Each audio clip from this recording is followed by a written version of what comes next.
Good morning, everybody. Welcome back to 60-Second Deals with Cindy. Wanted to get on this morning and give you my recipe for homemade chocolate almond milk. It's so delicious and it tastes so much different than what you buy at the store. Not that I don't like the kind I buy at the store, because I do when I get lazy, but this is just so much better. Anytime you make something fresh, it's just going to be better. So the first thing you do is you make your own almond milk. So I started off with 1 cup of almonds. I soaked them overnight in some good filtered water.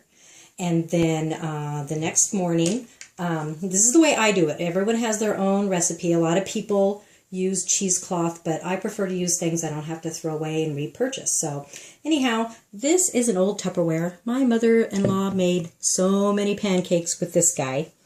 And then I use a strainer, which fits very nicely.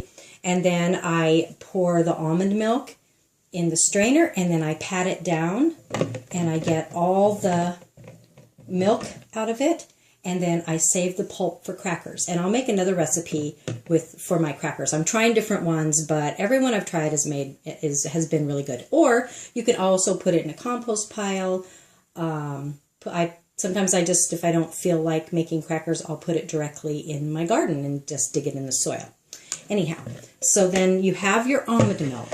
You will need a bar of really good chocolate. This is 90%. I think next time I would go like 82 or 85. This is just a little bit too bitter, this Supreme Dark, but it's still really good. And then some cocoa and almond extract, and you can either use stevia in the raw or whatever sweetener that you like. And I used like 3 or 4 packets of this. Or you can use a stevia leaf. You can grow your own stevia if you didn't know. Anyway, that's what that looks like. And they're very, very sweet. So you'd only need a couple of the stevia leaves versus probably 3 or 4 of these. And this recipe made 2 jars of almond milk, chocolate almond milk.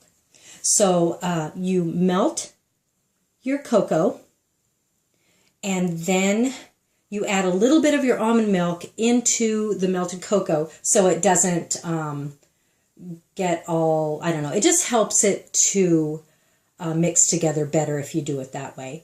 So you mix a little milk in with your melted cocoa, and you pour that back into your blender, and then you add a 1/4 cup of this cocoa, and I used a heaping teaspoon of pure vanilla extract.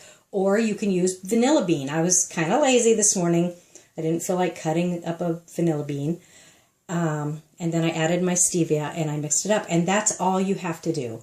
And it's so good. And it will keep, when you make fresh almond milk, it only keeps for about 4 days. So you really need to use it up within the 4 days. Anyhow, thank you for watching, and I hope you try this recipe because it's really, really delicious. And like I said, don't use the 90%. That makes it a little bitter. The 82 or 85% would taste much better.